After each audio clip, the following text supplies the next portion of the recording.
All right, good morning, everyone. Thank you all for coming on this wonderful Saturday morning. My name is Andrew Goren. I am founder and CEO of Harmony Helper. Thank you. This is our 4th year here at BroadwayCon, and we're super excited to be back. Thank you to BroadwayCon for putting together this panel, and thank you all for coming.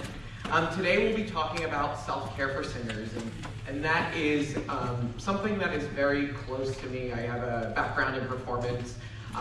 Also at Harmony Helper, we're a 24/7 digital rehearsal room that fits in a performer's back pocket, and it's a core value of ours at Harmony Helper as well. It's important to us that singers unlock their full potential with their voice, but also do it in a safe and healthy way. Just like athletes train their muscles and their bodies, singers need to take care of their muscle, their vocal folds, and take care of their bodies. And more we're seeing pop singers like Adele and Justin Timberlake forced to cancel performances due to vocal issues or overall health. And shows like American Idol and Glee are becoming more popular, and more is being required of singers, and more people are singing, which is great. But people need to learn how to properly take care of their instrument and their bodies. So that's what we're going to talk about today. We have an incredible group of panelists this morning, and I would love to take a moment to introduce them all. So we have Tony-nominated actor Alex Brightman here.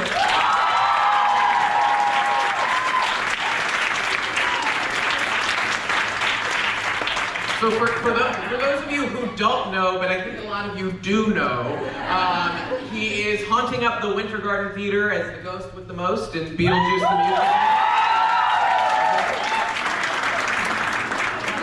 I also was informed this morning through the BroadwayCon app that he likes his steaks medium rare. That's the thing. I will take note of that. Any well-dones or medium wells? Yeah. Wrong. Get out! Get him! We are also joined by Nikki M. James, who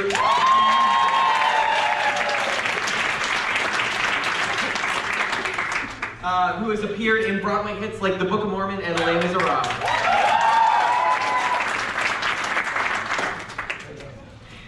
Also with us is Dr. Gwen Korovin, ENT.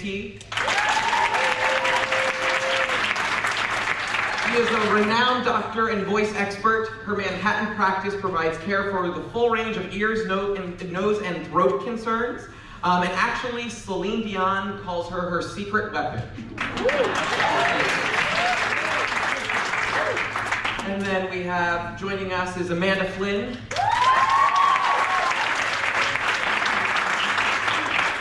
Amanda is a vocal technician, teacher, and trainer.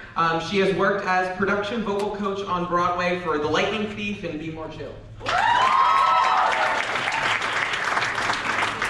And finally, we are joined by Robert Edwin,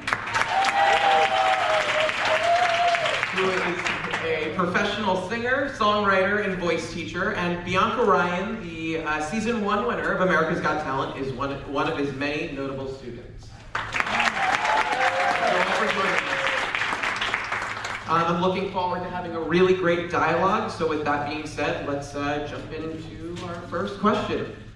So I think we can all agree that self-care and overall health care is most effective when taking a holistic approach.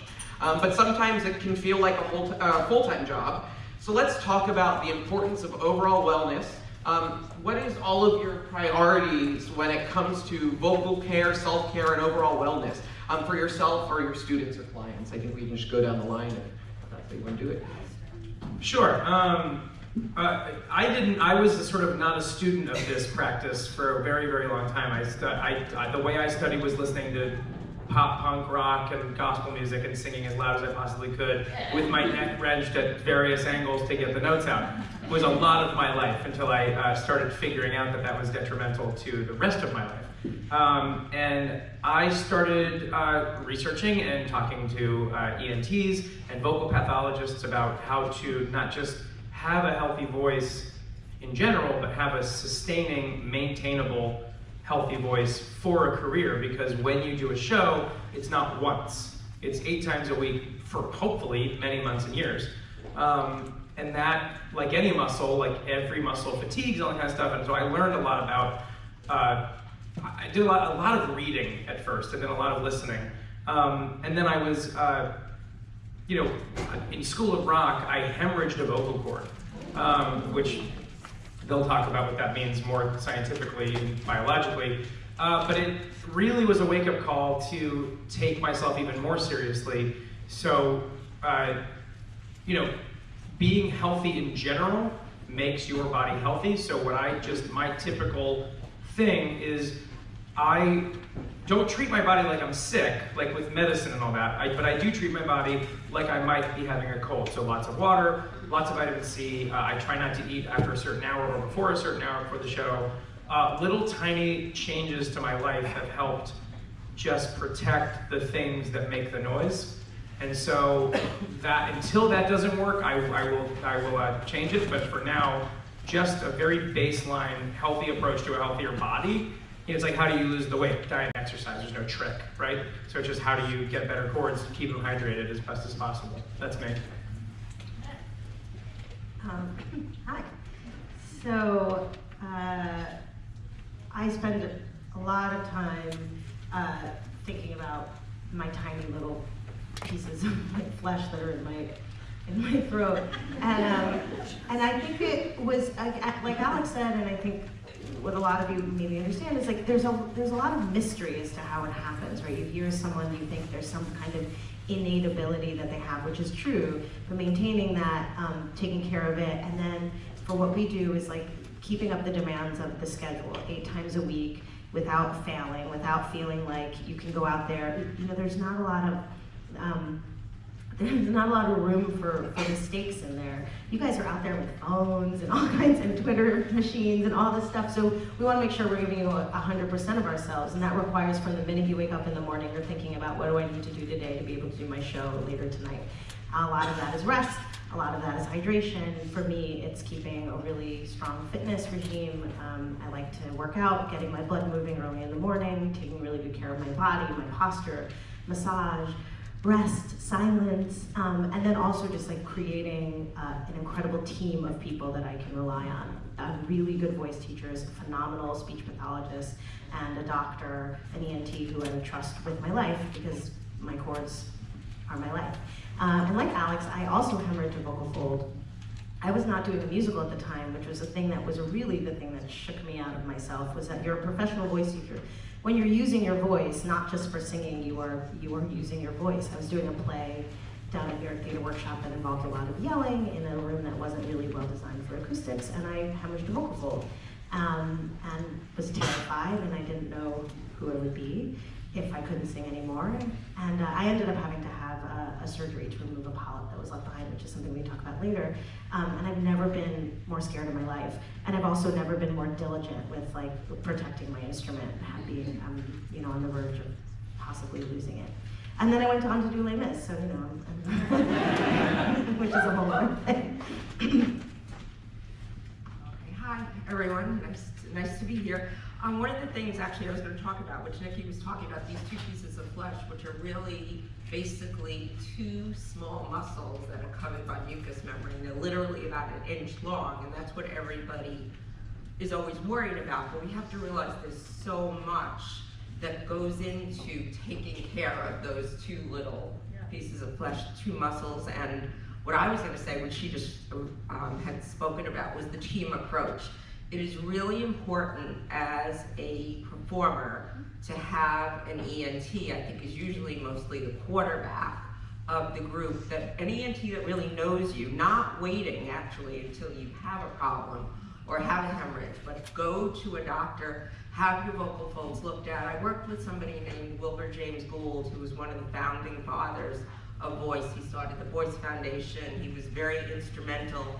He actually put together the first group at Juilliard of voice teachers, speech pathologists, performers, scientists, and it was about 50 years ago, and that's really incredible. That before that, there was no dialogue between any of the people of the teams. So having that ENT that knows it, he used to call it actually having like a passport for your voice. So getting your vocal folds looked at, getting a picture taken, so you know what things are like when you're normal. Not everybody's anatomy is the same. There are things that are different and may not be a problem. And I've gotten the calls from people who were out of town crying hysterically because somebody told them that they had like a nodule or a blood vessel that's irritated on the vocal fold. And guess what? Not that a nodule is normal, but there are normal anatomic variations. So I think that's the first thing, having an ENT, and then putting together that team of people that you trust. And it's the voice therapist, it's the singing teacher, it's the other medical practitioners, and everybody communicating. That's really the most important thing. But getting that team together. It's easier in New York than a lot of other places, because there are great people here, there are some great people in LA, but there's a lot of other places where that doesn't exist, and you really, if you're in those other places, have to work to find that team. So, thank you. I will reiterate everything that's already been said. I agree with all of it.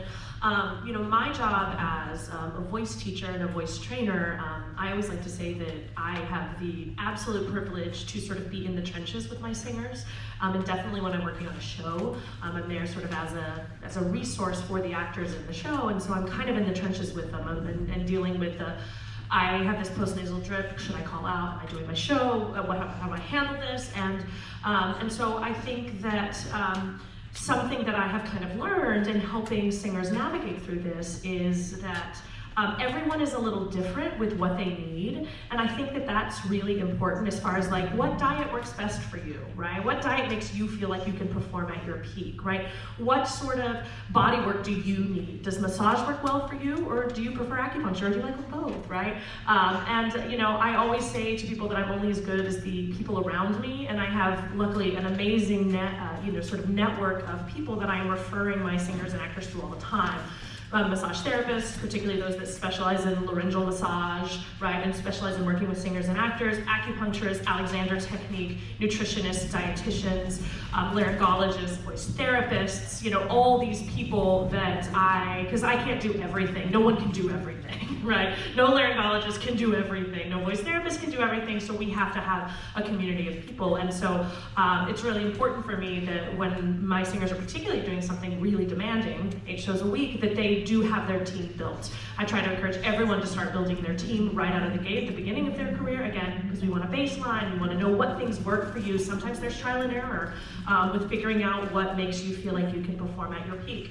And I think that something that's really important is that the vocal folds are really important, but voice is more than just the vocal folds, which is where massage comes into play, mental health comes into play, all of these things that people need to perform at a peak level 8 times a week. It's a whole body and brain approach as opposed to just one thing. So, yeah. Pass on. Seems to be a theme here. Self-care for singers. We don't do a very good job by ourselves.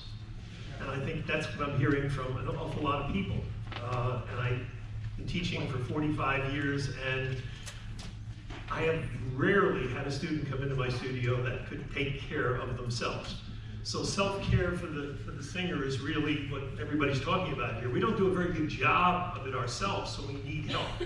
And whether that would be an ENT like Gwen, or a voice teacher like Amanda and myself, or some coaching from fabulous Broadway people. You can't really take care of yourself if you don't know what you're doing. Okay, and so many people are very talented, but they haven't learned how to take care of themselves. So I like to separate talent out from skill. There's an awful lot of people, including Broadway people, who blow their throats up. We just had true confessions down at the end there. It's very easy to screw this thing up, and if you don't have the skill, then your talent is really going to get kind of buried. And that's the thing that interests me as a voice teacher is if you have, and I believe talent is genetic. I don't believe in the 10,000 hours thing. Okay, I think if somebody has no ability to play baseball, they can play baseball for 10,000 million hours, and they're still not going to be particularly good at it. So talent is, a lot of you people have talent, but the care of that instrument and taking care of the talent so the talent can come out is what I call skills. And one of the skills is knowing what you are and who you are. and that sounds limiting, but frankly, if some of you have been trying to sing the F5 and defying gravity, find that the F5 is kind of hard to do, and you keep doing it because somebody told you just keep working out, you'll be fine, you're going to end up at Gwen's office. So I got lucky. My parents, I was born in New York, and my parents were both professional voice teachers at the Hotel Ansonia right up the road here. And so I'm on my little tricycle around the halls listening to all of these singers, because Hotel Ansonia was ground central for especially opera singers. And so I got a great background. In fact, my mother used to bill me every so often as a joke for past lessons. It was like $500,000. So I'm lucky. I'm very fortunate to have two parents who taught me skills. I had talent, but the skills were the issue. They're going to say, I can make an analogy for you. Find out who you are. Self-awareness is really the most critical thing here. And if you're Cinderella, the slipper will fit. If you're one of the stepsisters, it doesn't mean there's anything wrong with you. It's just you're putting on the wrong slipper. It's not going to fit. And if you cut off your heel, so some of you may be wonderful, but you may not ever have that F5. I've got people in my studio who have wonderful C3s, D2s. They got really low voices. These women usually don't belt F5s, but they're really, really, really good at C5. So find out what you're best at, get some care, and I totally agree with Gwen, get a baseline. Get somebody to look down there, because it's kind of like the football players. They get a baseline for concussions, they get a brain scan, and so if they do get their bell rung, then they have something to compare it to. So you can't do it by yourself. If you think you can, you're probably gonna, it's like, if you're your own lawyer, you have a fool for a lawyer. Well, thank you all for the response.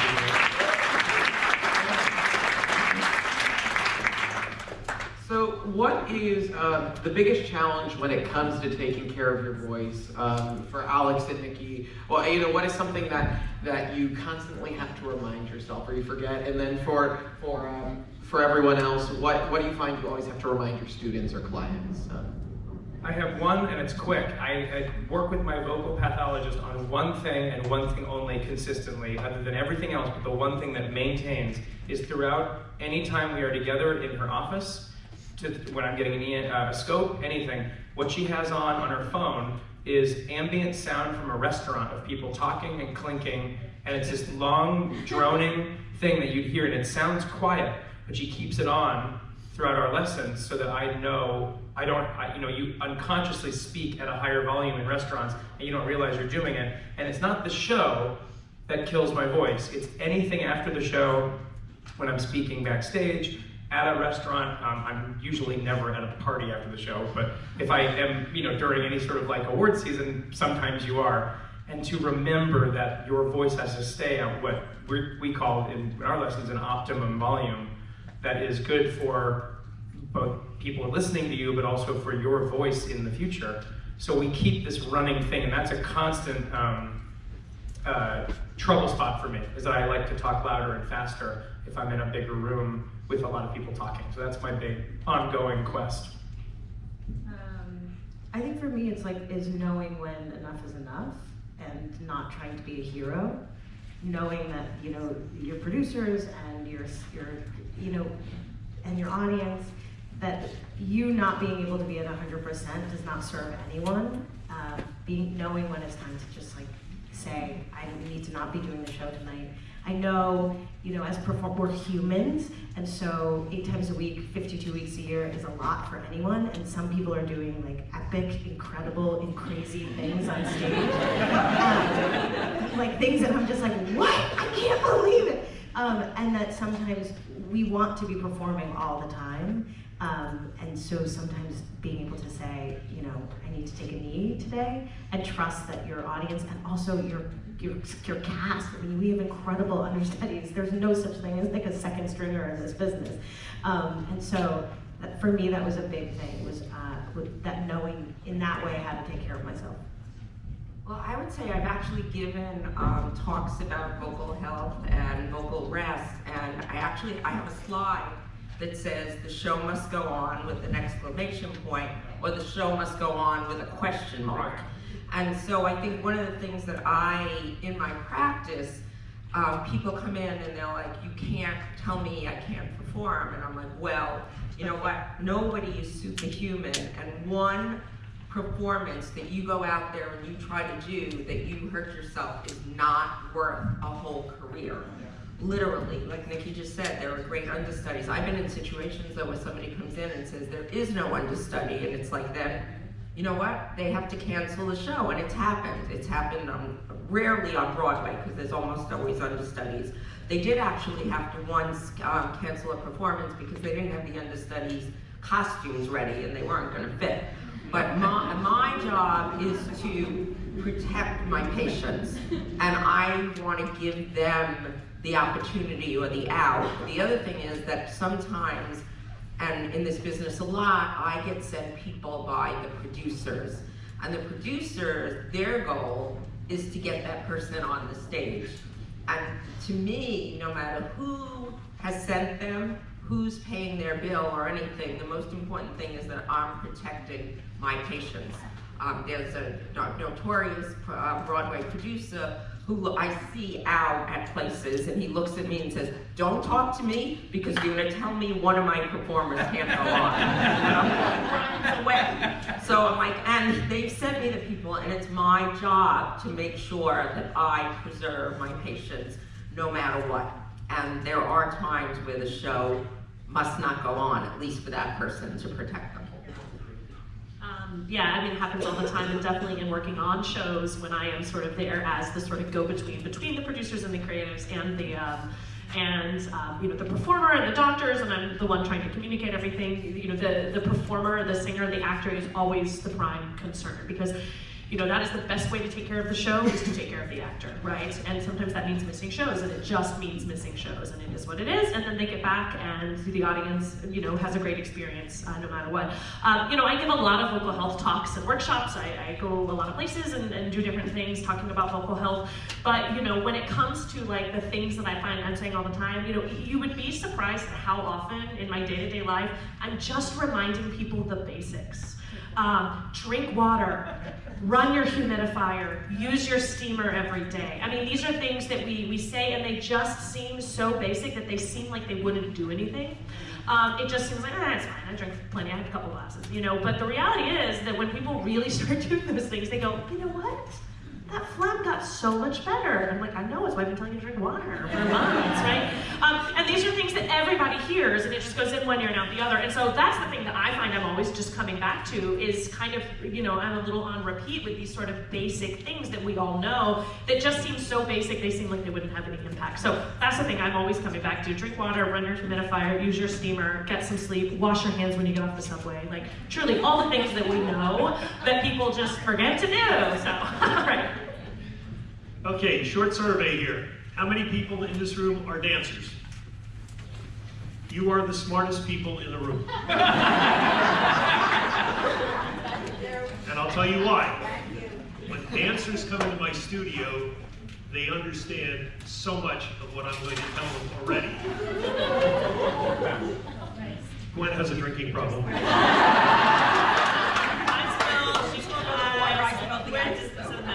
But at least we're hydrated. Yeah. Where was I? Oh, yeah. Okay.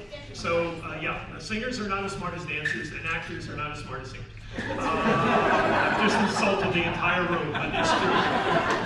And I'll tell you why. Very simply, when you start dance lessons at 1.5 or 2, maybe age 3, the first thing you learn is warm up. Right. And the second thing you learn is cool down. Singers don't do that. They may warm up, but then they forget to cool down. So when a dancer comes into my studio, I thank them. And they look at me like, why? I said, because you're going to be easy. Okay. Singers come and go, what do? I just turn on the, put on Pandora and start singing. And what happens in the end after you sing for an hour and a half? I just stop singing. And a dancer wouldn't do that. So if I say to a dancer, you're going to do the same thing with your singing that you're doing with your dancing, they go, oh, good, great, thank you very much.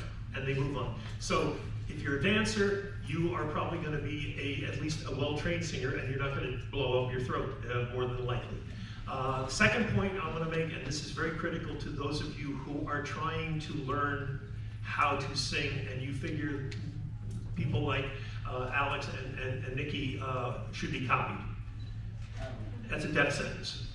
Okay? You need to find your own voice. And what that means is very, very simply, you learn by copying, but if you copy somebody's voice who is not particularly in tune with your voice, that's when you end up possibly hurting yourself. So you put on an EMSL and you say, okay, define gravity, here we go, F5, back to that thing again. Or Sutton Foster, or anybody.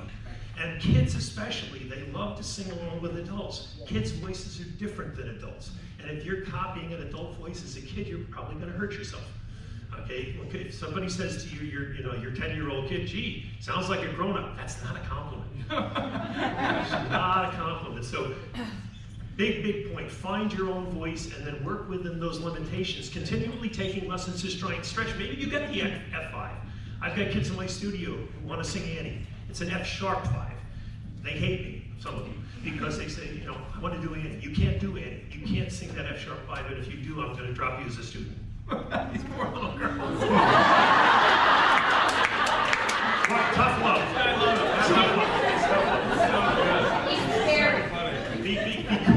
Because maybe I can get them to that F5 because it is a muscle, as Gwen said, it's a muscle. We can make it stronger. So maybe, but right now, if you get into Annie, you're going to kill yourself. And that's not a healthy thing. So don't copy, and warm up and cool down and hang out with dancers because they're smarter than you. I just want to say something about the F5, the defying gravity. I will tell you that literally almost every professional alphabet who's done any of it on Broadway or in any of the touring companies has gotten into trouble. It's a really tough role, even if you're at the top of your game. And so, what he's saying is true. But don't try to emulate it. Those people have enough problems with that in and of themselves, and they've made it to the top. Robert, so you hit on the importance of warming up and cooling down. Do any of you have a go-to vocal warm-up and cool down for yourselves or your clients? I have the recording. I have a vocal coach who made me very specific to my voice after taking many lessons with him for different shows. Warm up, that is, we tailor. We figure if it's too long, we make a shorter one. And the same thing for a cool down, which this is maybe TMI, but I have a shower in my dressing room. That's where I do my cool down because I'm a pig after the end of the show. At the end of any show, I'm sweating now, so it's like. But in the shower, I have to get this speaker so I can hear it, and that's where I cool down in the shower. And it's much shorter than my warm up, but it's just enough that it eases you back down to where it's normal, because it's abnormal what we do. But that's it. It's just a recording that I follow to the letter, and I could do it now without it. But I'm afraid if I don't play it, I'm going to actually start making it better for myself and for my voice. And so I just play it every single time. It's a voice memo, and it's easy to follow. Yeah, I've like a number of warm-ups. So, I had I'm having a little post-nasal drip today, or I think maybe there's some sinus pressure. I have a warm-up that I do when I'm having that kind of thing. That's in addition to my regular warm-up on the show. Or I'm singing Book of Mormon versus singing Les Mis. They require different things of you. It's just sort of different accent stuff. So I have warm-ups that are specific for the different shows that I'm doing, and then I have a generic one where it's just like I feel like singing today. And then the cool down remains pretty much the same. And I have to admit, I do a cool down. It's short. If my voice teacher were here and she heard me saying that I've shortened my cool down, she would be pissed. But she'd be so mad. But it's because there's this other thing that we're also like trying to live our lives, and it's all consuming and wonderful and exciting. And sometimes you're taking a little bit of shortcuts just to make it to the stage door or something like that. I'll say something. I think that a lot of performers don't do the cool down, shorten them, and one of the problems in that is it's because after they finish the show, they either can't wait to get home, can't wait to go out with their friends, or they have a bunch of people waiting backstage to talk to them. And they feel like, especially if they don't do that kind of stuff, that it's going to be detrimental to their career. So I think it's really important as performers to take that time. If people are waiting for you, they could wait a few more minutes. They want to see you. It's annoying. I've been the one waiting backstage to talk to people, but I'd rather wait and know that somebody's done their cool down. And I think it's important having that voice teacher or voice coach that's giving you the right cool downs, warm-ups and cool downs for your own voice. This is part of having that whole team. And people will ask me, what do I do to cool down? And I'm like, honestly, it's not my area of expertise. It's the voice teacher or the voice coach, and let's get you to a good person so that they teach you to do that. I think sometimes Broadway people are a little better. It's like, I know we're talking about Broadway here, but I take care of a lot of pop singers, and those are the ones that are really bad at warming up and cooling down, and they're like, what do I need to do? I just go and scream on stage. So it's like, we have to teach them, and there's crossovers, as you know. There's a lot of people who have done Broadway that are now pop stars, vice versa. So you have to encourage them in every aspect of what they're doing to do the warm-ups and the cool-downs. I make warm-up tracks all the time for my singers and cool-down tracks. We change it as needed. It changes from gig to gig based on what they need. I mean, the goal of a warm-up is to prepare you for what you have to do on stage, right? So Alex's Beetlejuice warm-up is probably different than the School of Rock warm-up, right? Because it's a different vocal task. So I think the important thing to take away that everyone has reiterated here is that it is individual. You cannot go to YouTube and Google vocal warm-up and sing along to one of those warm-ups and have it be what you need. You might find some good exercises, of course, but you really need a warm-up that's tailored to what you need and tailored to what works for your voice, what you need to stretch in your voice, what vowels work for your voice. It's so individual that it's not a one-size-fits-all. So I can't just send you a vocal warm-up that I made for someone else and expect it to work for you. You might need something a little different. However, there is a one-size-fits-all. Okay? If you think of a warm-up as getting ready to do something intense and a cool down as coming off of that intensity and getting back down to a lower level of energy, the go-to exercise for almost all of us, I would guarantee, would be a lip drill. Okay? Because you get your vocal folds moving, it gets the air moving, and gets you ready to start doing something intense. And after you've done something intense, including your F5 if you have it, then you do lip trills at the end. So it actually there's a lot of wonderful things, and Amanda's absolutely right. You can tailor it for everything, but ultimately, if we all go like this, let's have go ahead. Here we go. Terrific. That's your warm-up. Then you get your F5, and now we're into the cool down.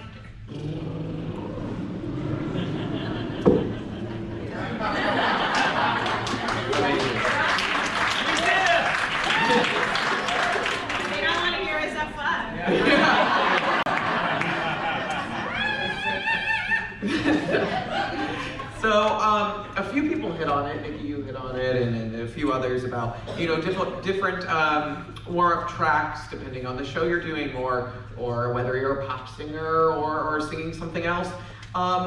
This is directed more towards Dr. Korovin and Amanda and Robert. How does the overall approach, technique, vocal care vary from genre to genre or style of music? I mean, I'll start the conversation with that, is that I think one of the things that makes musical theater singing so unique is truly the 8 shows a week. It's the fact that you have very little recovery time in between shows. So you go out and you do a 2 to 3 hour performance, and you might be on stage the whole time or 90% of the time, and then your show goes down and you might have a 2 hour break before you have to go and do it again, right? That is, I'm making him sad, I'm making Alex sad. But it's true, and so you are looking at a very specific vocal task. And so, because I do work mostly with musical theater singers, I am training for the 8 show a week, the long game. It is very different than if you maybe are a pop singer and maybe you might do a concert where you maybe are on stage for 3 hours and it's all you, right? But then maybe you don't have to turn around and do it again the next day. So it's just it's the difference in, say, running a sprint and a marathon. Both are incredibly taxing and both are running, but they are very different skills. And so if you want to run sprints, you have to be trained to run sprints. And if you want to run marathons, you have to be trained to run marathons. They're just different ways of using the body, and you have to train for those skills. So I don't know if that's the first thing that comes to mind with your question.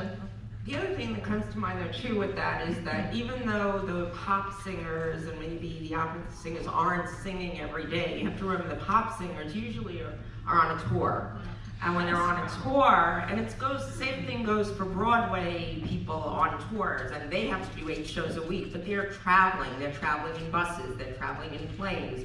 It's very tiring, they're in different kind of environments all the time. Again, Broadway and pop, and it's really trying to preserve their voice on the days that they're off. It's the same as when they're performing. They need to be warming up every day and taking care of themselves. Ambient noise is a huge problem for the people who are traveling. Alice just said that they actually plays music, not music, but background sound. And I'm always telling people to be very careful when there's background noise. If you're on a tour bus, again, if you're a Broadway performer or a pop singer, there is ambient noise on that bus. So you tell people to try to really rest it, and they don't even realize how much they're needing. The background noise is bothersome to them. So that's a whole big thing. But even so, people who are opera singers, there's a whole different level of that. They don't have to sing every day, but they certainly have to be in the greatest shape when they get on that stage.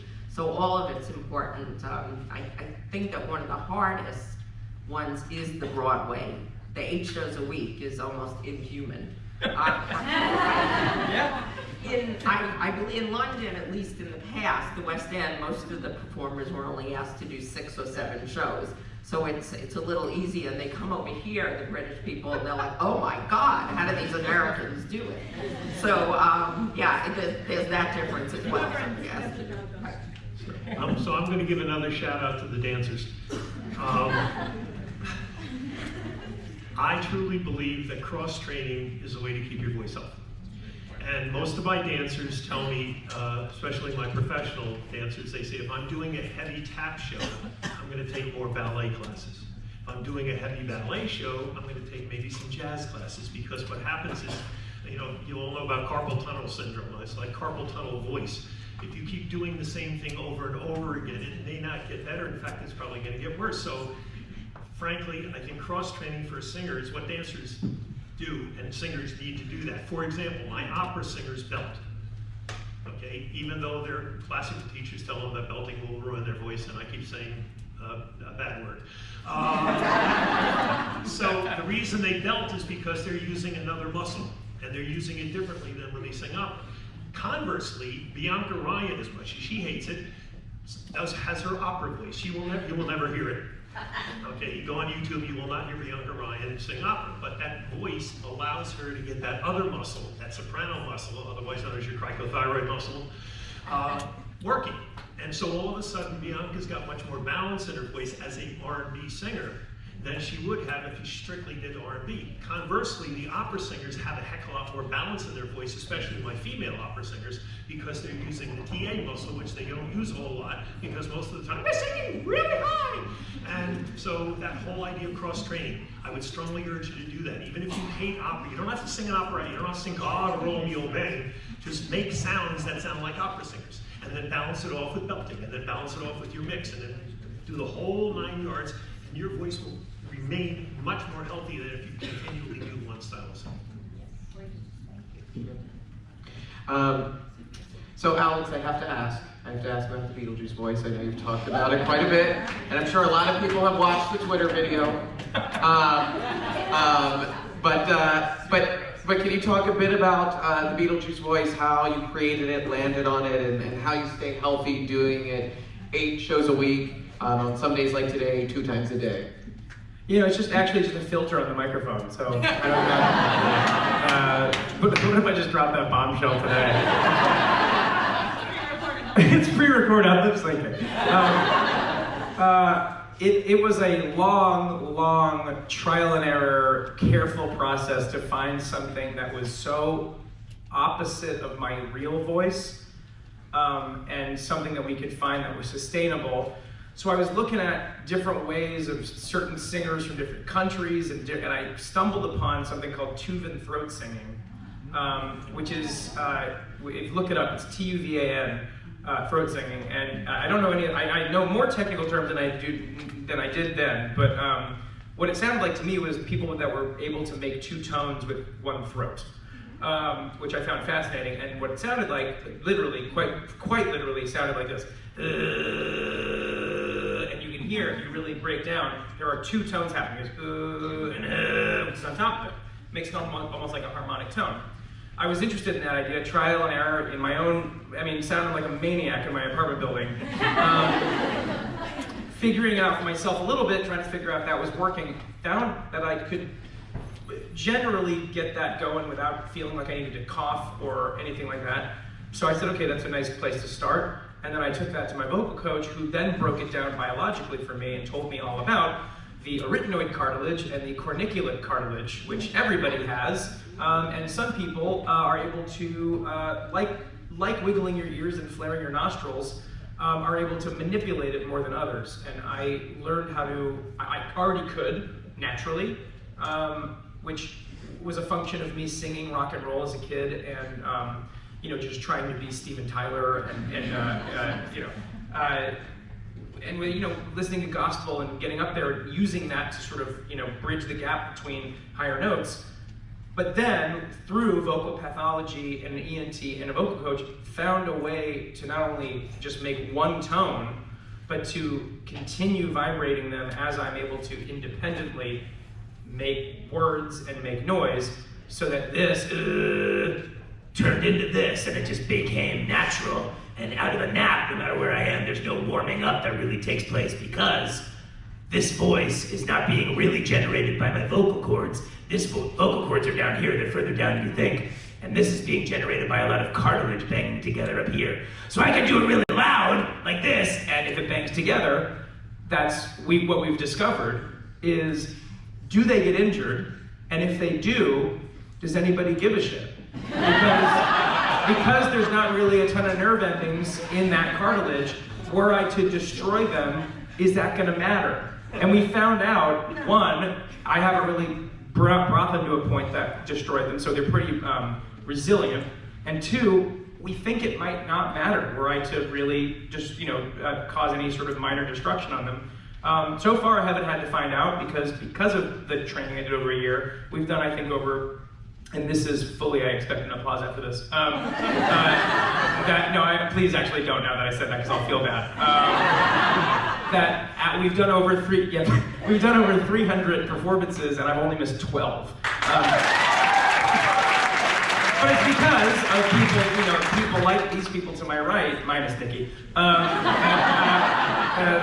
who have, she means nothing to my career. But these wonderful people who I go see all the time, I don't miss these appointments. I don't, just because I'm tired and my appointment's at 8:30, it's because if I do, I'm terrified that I'm gonna lose. To me, singing and doing musical theater is nuts like boxing is nuts. And I think the same parallel is if you don't do it for even a little bit of time, you forget how. So I think it's one of those full-time careers that people don't think of as a full-time career. In and out of a show, I am in voice lessons and getting scope. So especially for this one and this voice in particular that I had to sort of curate with a number of people, it's very important that I have brake pads on every side that represent what is that voice. It's not just me. But yeah, thanks for the applause though. And you can watch this video on Twitter, it's disgusting. I'm supposed to, provide a warning before topics are potentially upsetting? Perfect time. If you do Google Alex Brightman vocal cords, they did scope me through my nose to show what my vocal cords are doing while I'm doing this voice, this normal voice, singing and talking, and then this voice to see what other things are in function. And I was fascinated by it. Other things are in play. It looks alien and insane. And just don't eat before you watch it. Thank you for that. Sure. Amanda, I know you've worked with a fair amount of singers on tour. Could you talk a bit about what wellness advice you have for performers on tour, given they're always going to new places, and do you have anything specific to share? first of all the general things that apply when you are in one place apply on tour. Obviously, the stuff we talk about, drinking water, and washing your hands, getting enough sleep. I think when you're traveling, it's really important that you travel on tour with a humidifier, that you have one not just for your dressing room or dressing station, but also one for your bedroom. Hotels are really dry. And so when you're in hotels, you're just getting a lot of recycled dry air. And so I think it's really important that you have a hotel humidifier as well as a dressing room humidifier. I think it's important to have a steamer for your hotel as well as a steamer for your dressing room, so that you're not trying to lug your steamer around, so that you're able to steam before bed, steam in the morning when you wake up, but then also steam pre-show. I think that there's a great thing called a humidifier. Anyone has ever seen it? It's a little mask that you wear when you fly, and it's a little rubber mask, and what it does is it traps the humidity in your breath, so that when you are breathing in essentially humidified air, and it's taking your own breath and using that to humidify what you're breathing in. So what's great about it is that if you are on a long flight, right, if you're flying international or flying cross country, you're able to sort of breathe in a little bit of humidified air, which can be really helpful, particularly if you have to land and sing. Sometimes you land and then you have a day or two before you have to perform, and so you're able to kind of, rehydrate and acclimate. But sometimes you don't get that luxury. Sometimes you have to land and go right into a performance. And so it can be really helpful, particularly if you feel like flying impacts your voice. I know a lot of people that feel that way. I think tour is, it's really important to travel with all of your sort of over-the-counter medicines that you like when the colds come on. I'm sending people to like Zicam and Flonase and all these sort of just over-the-counter medicines that can sometimes be great for, the cold, the post-nasal drip. But sometimes when you're on tour, you end up somewhere where you can't get to a CVS, or everything closes at 9 o'clock, and so you get out of your show and you're like, I've got this post-nasal drip, I don't know what to do, and you need something. And so if you are traveling with your neti pot or your sinus rinse, and you're traveling with all of these things that you can just go buy at CVS, right? If you have just a stash of the stuff that your body likes when the cold comes on, it can really help, because it keeps you from feeling like you're stranded, because sometimes you're in a huge city on tour and sometimes you're not. Sometimes you're in the middle of nowhere and you have to take a bus to your hotel and there's nothing anywhere, and so you want to feel like you are sort of traveling with everything you might possibly need, so that you never have to go and try to search for it. Those are the first things that come to mind. That's probably okay. Thank you. It was brought up earlier, a big part of caring for the voice is caring for yourself, caring for your body, your mental health. A big stressful part of this industry is audition season. And audition season is coming up. And I wanted to ask Alex and Nikki, how do you best manage stress when you are auditioning? And do you have any advice for aspiring performers? I'm offer only. Thank you, everybody. Have a nice day.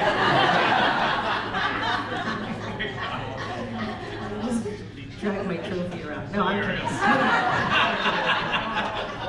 No, I mean, there's something like, the auditioning is the job.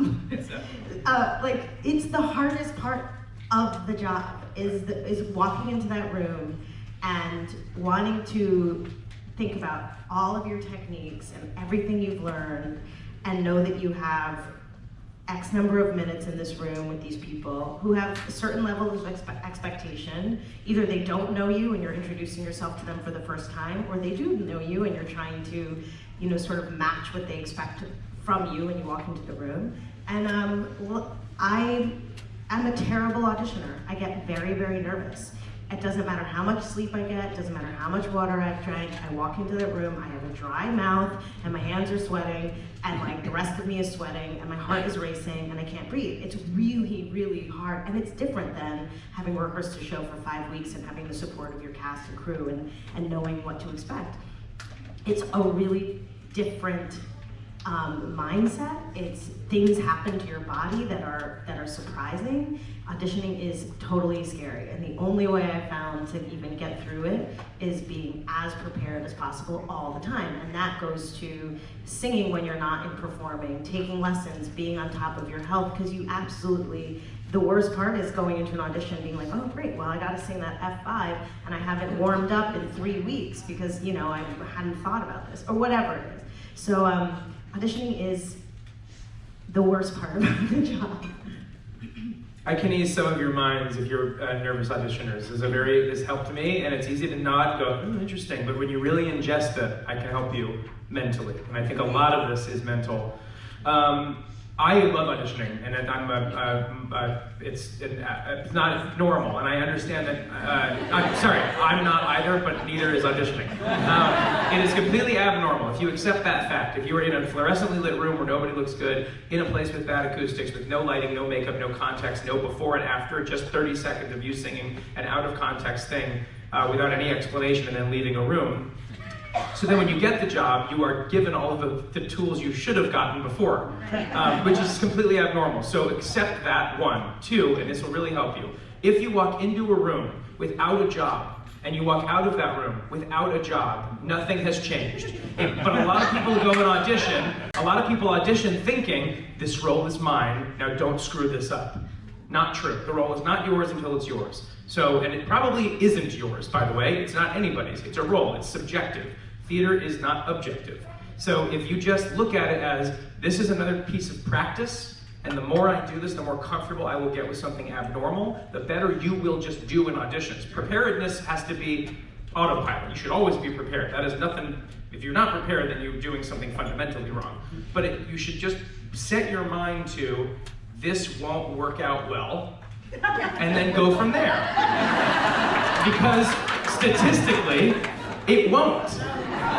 It will not work. If 20,000 people are auditioning for one role, it's definitely, probably, most likely not going to be your role. So if it is, great, you caught them at a great spot, they just ate, they were after lunch, and you came in and you were just the right thing and you reminded him of his favorite uncle, and blah, blah, blah, blah, blah. And then they didn't, it's like, so many factors go into what gets you a role, and auditioning and stress. So as long as you're prepared, that should be fundamental. But if you just look at it like, look, why would I ever get a role? And then when you do, it's a bonus. That makes your life a lot easier. And if you can't handle that fact, it is not the career for you, because it is a lot of rejection, and the good stuff is good, but Nikki's right, this is the perks. This is not the job. Performing Beetlejuice is not a job. Performing Beetlejuice is the perks and the fruits of labor. So the labor is the audition, because it sucks, but it's, you have to love it. So that's it. Thank you. Thank you, everybody. Or you could just become offer only. Robert, this is a question I have for you. We're in a post-American Idol era, and vocal fireworks are highly rewarded. What trends have you seen that have impacted what singers are being required to do from a technical perspective? First of all, we have to put all the composers in a room and give them some education about how the voice works. Dr. Korovin should be there, and everybody on this panel should be there. Okay, guys, you keep writing stuff that is really, really, really, really difficult. And when you watch shows like The Voice or American Idol or America's Got Talent, what you seem to see is a culture that thinks that communicating is being as high and as loud as you possibly can be. Part of that is the fault of the culture that's sort of asking and demanding it, saying, oh, you don't have the F5 back there, we're F5 again. I'm sorry, I'm not going to find you interesting to listen to. I think that's nonsense. So one of the things that, again, back to self-care for the singer, if you have an instrument that is flexible enough to be able to wander around above the staff, great. I have students that belt to B flat 5, okay? But it's not a full chest voice belt. It's a mix. Anybody says a mix is a different thing. When you're high belting like that, it's really gotta be a mix, otherwise your little TA muscle blows up. It's just really that simple. It's a technical thing. You can belt high, you can do all sorts of stuff that the casting people think you're belting, and you're going, should I tell them a dirty little secret? So you can really belt very, very high, but it's a very, very sophisticated technique. So if you are a very heavy chest voice belter, you're gonna peak out at about B4 or C5 maybe. If you find that mix that has that real bite to it, the casting people go, fabulous film, and you just go, thank you. Because you can take that literally to almost high C. In fact, I've got a couple of people in my studio, the soprano high C, the one the opera singer sings, a big deal. They can belt that, but it sounds like a belt, but it's a very, very, very sophisticated mix. So to answer your question, if you can get that kind of technique where you can fly above the staff like that and not hurt yourself, you're in big demand, because people seem to want to hear people sing really, really, really high and riff a lot. If not, then you kind of say, okay, I can do Oklahoma, I can do Carousel, I can do a lot of other shows. It doesn't necessarily have to be that kind of singing. There are certain people who do it really, really well. And again, know yourself. And can I add one more thing, if you don't mind?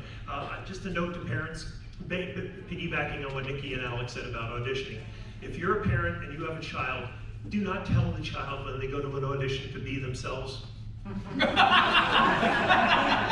Because that's a death sentence. Because what Alex said and what Nikki says is you show up as yourself and you're terrified and you're maybe soiling yourself. And it's true. It's not normal. If your kid understands that going in there in character and representing the character they're supposed to be, all of a sudden the audition jitters disappear. You literally are not scared anymore because you're not being yourself. So parents, I hear this all the time in my studio. Johnny, just be yourself. Mary, just be yourself. And then Mary pees herself. Never be yourself. Never. Except in real life. No, not even real life.